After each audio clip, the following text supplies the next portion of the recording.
Hello, and thank you for coming to another episode of Drinking with Sam. Today we're going to be discussing Blanton's bourbon. Blanton's is a very old bourbon distilled by Buffalo Trace Distillery in Kentucky. And Blanton's has been around a long time and has a rich history.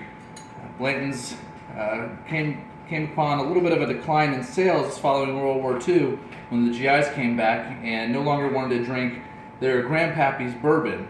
They had been introduced to some clear liquors like vodka and gin while overseas in Europe and decided they wanted to drink those a little more.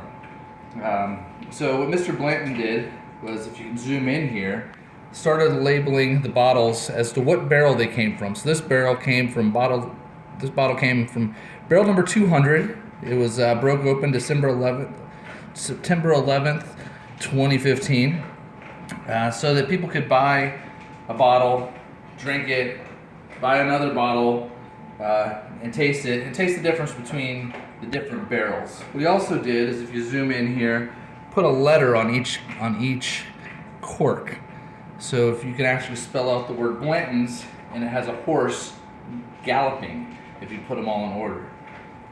So when we smell Blanton's, we get nice hints of vanilla, some caramel.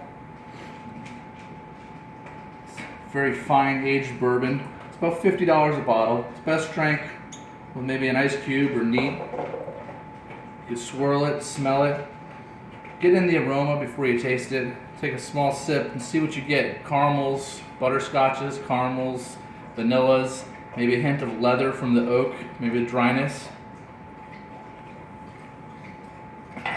Smooth.